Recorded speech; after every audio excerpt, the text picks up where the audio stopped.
Audio Jungle. Audio Jungle.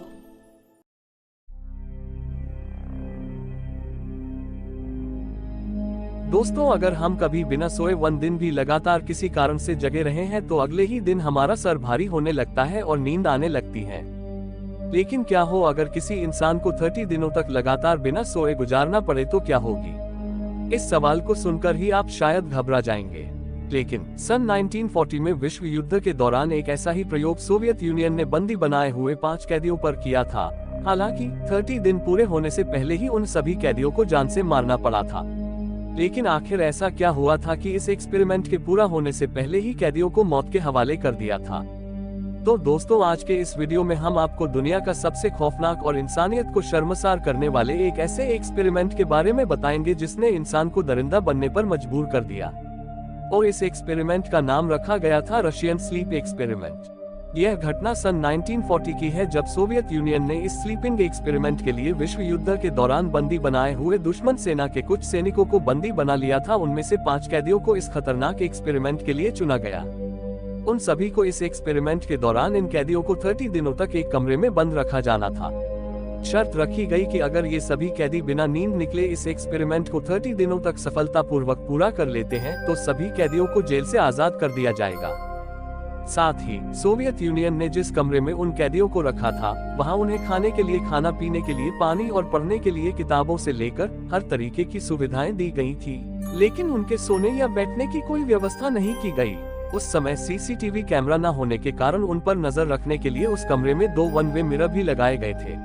और साथ ही कमरे की हलचल को जानने के लिए उस कमरे में एक माइक्रोफोन भी लगाया गया था।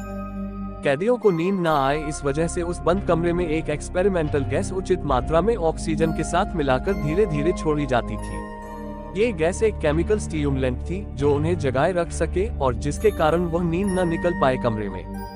4 दिनों तक कैदियों के व्यवहार में कोई नहीं आया, लेकिन दिन से उनकी बेचैनी अचानक बढ़ गई।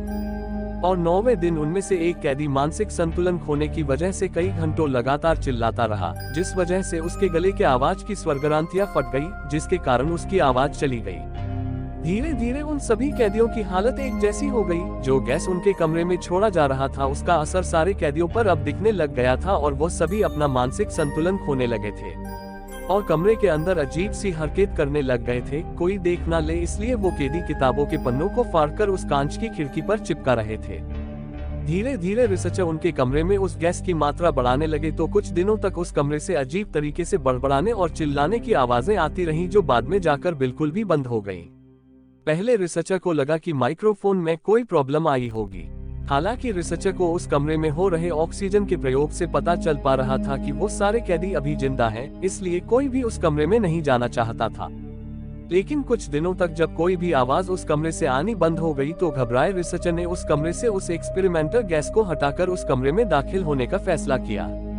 दरवाजा खोलने से पहले उन्होंने घोषणा की कि हम माइक्रोफोन की जांच करने के लिए दरवाजा खोल रहे हैं और सभी कैदी दरवाजे से दूर हट जाए और जमीन पर लेट जाएं और अगर किसी ने ऐसा नहीं किया तो उसे गोली मार दी जाएगी। तभी अंदर से बेहद खौफनाक आवाज में एक कैदी ने उन्हें अंदर आने से मना किया और साथ ही कहा कि वो अब आजाद नहीं होना चाहते हैं। यह सब सुनकर रिसर्चर्स के होश उड़ गए और जैसे ही दरवाजा खोला तो अंदर का नजारा बिल्कुल रोंगटे खड़े करने वाला था, क्योंकि जो खाना कैदियों को दिया गया था उन्होंने उसे छुआ भी नहीं था। चारों तरफ फर्श पर खून पसरा हुआ था और कैदियों के कटे हुए अंग पड़े हुए थे जिसे वो बाद में खा सके। कुछ कैदी फर्श पर पड़े हुए मांस के टुकड़ों को खा रहे थे। ये दिल दहलाने वाला नजारा देखकर रिसर्चर के भी होश उड़ गए। इसके बाद उन कैदियों को इलाज के लिए उस कमरे से बाहर निकालकर हॉस्पिटल ले जाया जाने लगा। तब सारे कैदी छटपटाने और चिल्लाने के साथ साथ उस गैस को फिर से चालू करने और उसी कमरे में जाने के लिए रिसर्चर से बार बार भीख मांग रहे थे। और जब ऑपरेशन के लिए कैदियों को बेहोश करने के लिए मॉर्फिन के 8 इंजेक्शन लगाए गए, लेकिन उन पर इसका भी कोई असर नहीं हुआ। आपको बता दें कि मॉर्फिन के 1 इंजेक्शन से ही कोई भी व्यक्ति बेहोश हो जाता है। वही मॉर्फिन के 8 इंजेक्शन लगाने के बाद भी वह कैदी होश में थे और बार बार वो डॉक्टरों से बोल रहे थे कि हमें होश में रखकर ही हमारा ऑपरेशन किया जाए, क्योंकि उन कैदियों को अब दर्द में भी मजा आने लगा था और साथ ही उसी कमरे में ले जाने के लिए बार बार भीख मांग रहे थे। हालांकि इस ऑपरेशन के दौरान 5 में से 3 कैदियों की जान चली गई। अब यह एक्सपेरिमेंट धीरे धीरे हैवानियत का रूप लेने लगा था, लेकिन इसके बावजूद भी इस एक्सपेरिमेंट को नहीं रोका गया और बाकी 2 कैदियों को वापस उसी कमरे में बंद कर दिया गया। लेकिन कैदियों की हालात को देखते हुए रिसर्चर बेहद डर गए थे और इस एक्सपेरिमेंट को रोकना चाहते थे, लेकिन चीफ कमांडर के आदेश की वजह से वह ऐसा कर ना सके और इस बार उन कैदियों को मॉनिटर करने के लिए 3 रिसर्चर को भी उनके साथ रखा गया। लेकिन उन कैदियों के हरकत की वजह से एक रिसर्चर इतना डर गया कि जिसके कारण उसने चीफ कमांडर के साथ दोनों रिसर्चर्स की गोली मारकर बाकी बचे 2 कैदियों को भी गोली मार दी और खुद को भी गोली मारकर उसने उस एक्सपेरिमेंट के रहस्य को वहीं दफना दिया। इस घटना के बाद इस एक्सपेरिमेंट को यहीं रोक दिया गया और भविष्य में कभी कोई ऐसा एक्सपेरिमेंट आज तक नहीं हुआ। दोस्तों, यह था दुनिया का सबसे खतरनाक रशियन स्लीप एक्सपेरिमेंट। दोस्तों, इस एक्सपेरिमेंट को लेकर आपका क्या मानना है? क्या यह एक सच्ची घटना थी या फिर किसी लेखक की कहानी? हमें कमेंट के माध्यम से जरूर बताएं और इस वीडियो को अपने दोस्तों के साथ अधिक से अधिक शेयर जरूर करें। आज के लिए बस इतना ही, कल फिर मिलेंगे नए वीडियो के साथ। आपको वीडियो कैसा लगा? अगर अच्छा लगा तो लाइक करें, कमेंट करें और दोस्त लोग को भी शेयर करिए और चैनल अफजाल आइडिया सब्सक्राइब करना मत भूलिए, क्योंकि रोज इसी तरह के वीडियो आपको रोज मिलेंगे इस चैनल पर। धन्यवाद। Audio Jungle.